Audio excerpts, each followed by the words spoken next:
city so bright.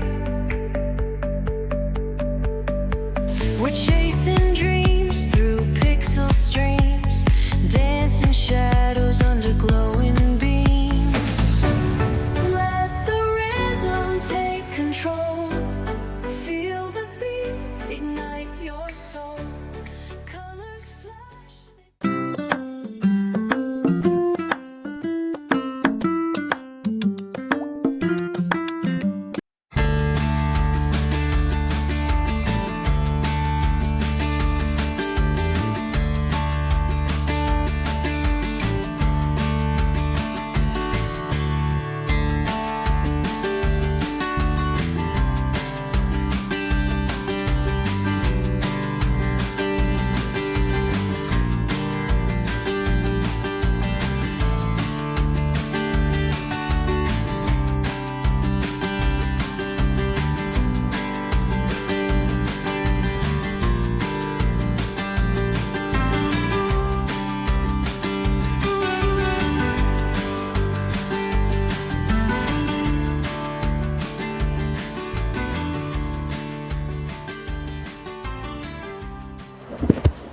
Hello friends, तुम्हाला सगळ्यांना श्री स्वामी समर्थ आणि वेलकम टू माय वर्ल्ड 78 या चॅनलमध्ये मी तुमचं सगळ्यांचं मनापासून स्वागत करत आहे.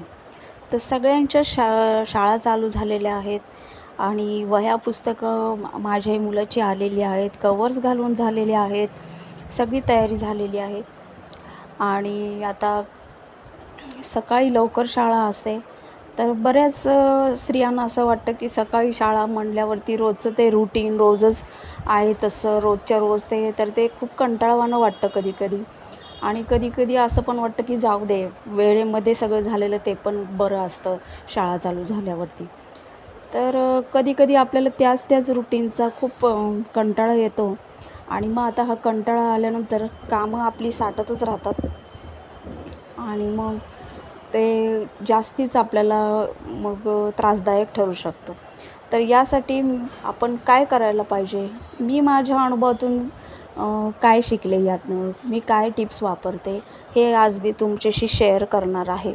तर चला तर मग आपण ब्लॉगला सुरुवात करूया. आता मुलाला आज दिले होते आलू पराठे आणि मग मी असा विचार केला की आता आपण नाश्त्यालासुद्धा मिस्टर आणि मी आलू पराठेच खाणार होतो. तर मग ते केले आणि चहा ठेवलेला आहे साईडला, चहा त्यासोबतच घेणार आहोत. तर आता स्त्री गृहिणी असो किंवा वर्किंग, तिला कामाला सुट्टी नाही. बरं असो किंवा नसो, मूड असो किंवा नसो, स्त्रियांना कामापासून सुटका नाही.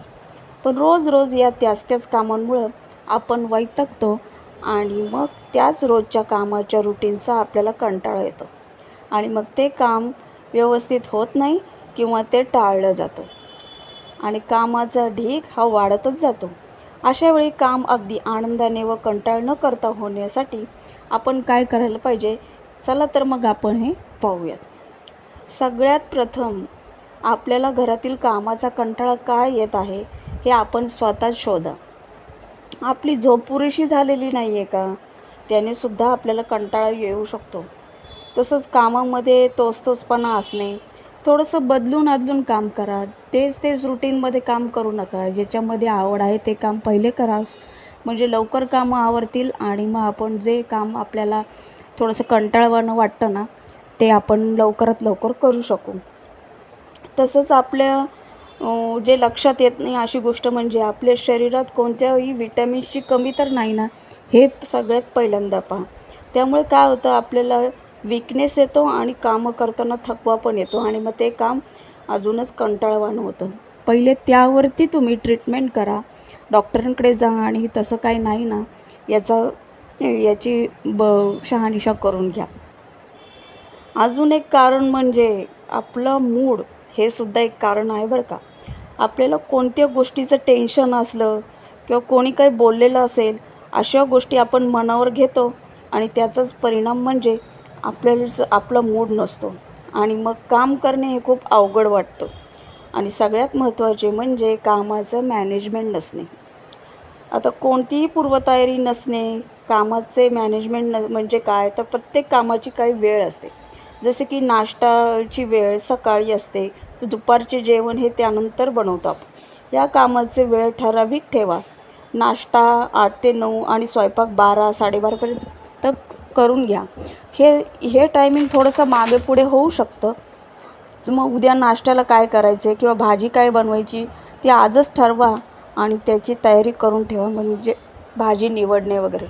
आता हे मी दाखवते आहे की मी काल कार्यक्रमाला गेले होते साखरपुड्याला, तर तिथून यायला फार उशीर झाला होता. 10 10:30 होऊन गेले होते आणि मग त्यानंतर ही ज्वेलरी वगैरे ठेवणं, साडीची घडी घालणं हे खूप कंटाळवाणं असतं, खूप थकलेलो असतो आणि दुसऱ्या दिवशी तर शाळेचा पहिला दिवस होता.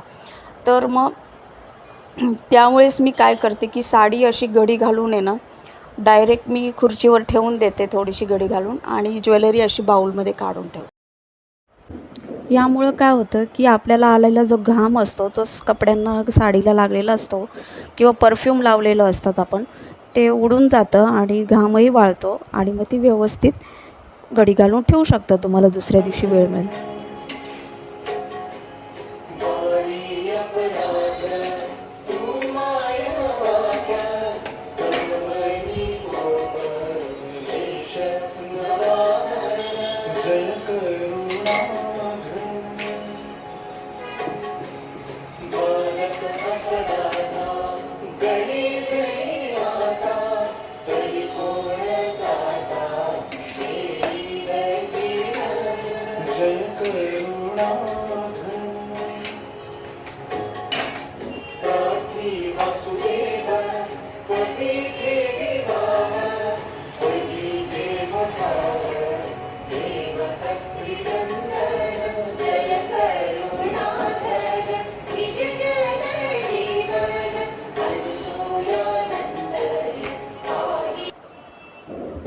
असं मी आत्ता जे तुम्ही ऐकलं, अशी मी भक्तिगीत म्हणा किंवा काही भजन म्हणा, तुम्हाला आवडत असेल तर स्वयंपाक करताना असं लावा किंवा मग स्वामींचे अनुभव मी आता दाखवते बघा, कसे मी लावून काम करते.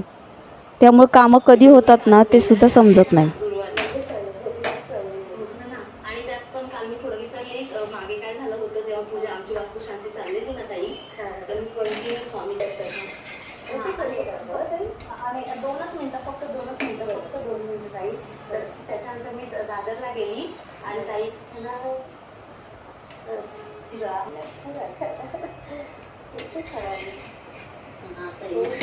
शेअर करते. थँक्यू ताई. हां थँक्यू सो मच. आपली वेळ आता बघा मी भाजीची पहिले तयारी करून ठेवली होती, त्यामुळे माझी भाजी पण पटकन टाकून झालेली आहे. स्वयंपाक एकदम पटकन आवरला, कारण मी हे सगळं ऐकतच केलेलं आहे. आणि आपण असं म्हणतो ना, ज्यावेळेस आपण स्वयंपाक बनवतो त्यावेळेस आपला मूड चांगला असणं फार महत्त्वाचं असतं, कारण त्यानुसार आपले गुण जे आपल्या मनामध्ये असेल तसेच आपला स्वयंपाक पण होतो आणि तसाच तो खाल्लाही जातो आणि खाणाऱ्या माणसाच्या पण स्वभावामध्ये तोच बदल होत असतो. त्यामुळे आपण असं सात्विक गोष्टी जर ऐकल्या की देवाच्या म्हणा, भक्तिगीतं म्हणा, तर तोच गुण आपल्या स्वयंपाकात उतरतो. स्वयंपाकसुद्धा छान होतो आणि जो खाणारा असतो त्याचासुद्धा मूड चांगला राहतो. सात्विक गुण त्याच्यामध्ये उतरतात. तर त्यामुळं मी असं करत असते.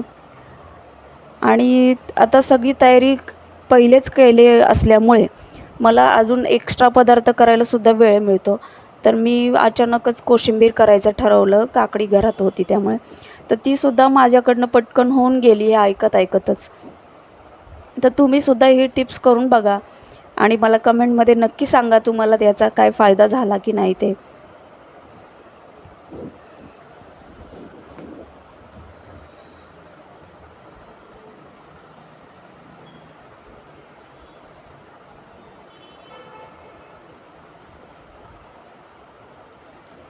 आता बघा हे सगळा पूर्ण स्वयंपाक माझा तयार झालेला आहे. आता माझं मसाल्याच्या डब्यातले मसाले संपले होते, तर मी ते आदल्या दिवशीच रात्री त्याची तयारी करून ठेवते, कारण सकाळी लवकर शाळा असते आणि मग ते मुळे खूप इकडे तिकडे करून गडबड होते स्वयंपाक करताना. तर ते मी आधीच भरून ठेवते सगळे मसाले त्या डब्यांमध्ये.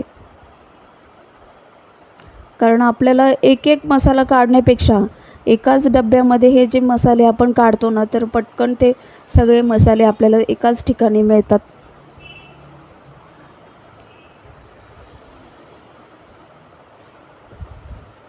तसंच काल कार्यक्रमामध्ये गेल्यामुळे बरेचसे कपडे धुवायला पडले होते, तर मी ते पूर्ण धुवून सुकवून ठेवले आणि आता त्याच्या घड्या घालताना खूप वेळ लागणार होता बरेचसे कपडे असल्यामुळे. तर मी बघा कशा आपली मला आवडणारी गाणी लावून मी हे कामं कशी फटाफट करते बघा.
संग रहा सारी कट जानी है मैं तो तेरे नाल रहना मान तेरा मेरा कहना मेरी अखियों से त्यानंतर मी एक मिशोवरून पार्सल मागवलं होतं, तर ते तुम्हाला आता दाखवते आहे. दुपारी पार्सल आलं होतं आणि मी मागवली होती मिशोवरून स्लीपर, जी घरात घालायला स्लीपर्स असतात त्या मी मागवलेल्या.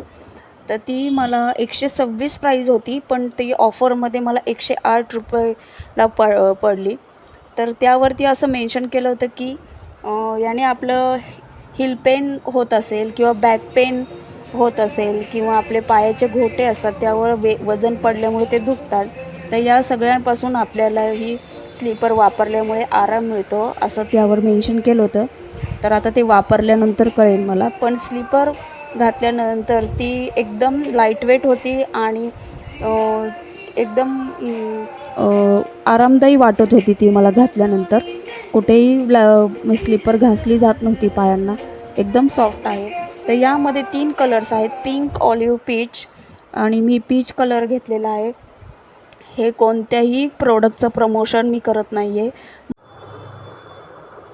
मला ही स्लीपर आवडली आहे त्यामुळं मी तुम्हाला सांगत आहे आणि मी याची लिंक डिस्क्रिप्शन बॉक्समध्ये देत आहे. तर तुम्हाला पण घ्यायची असेल तर तुम्ही घेऊ शकता ती.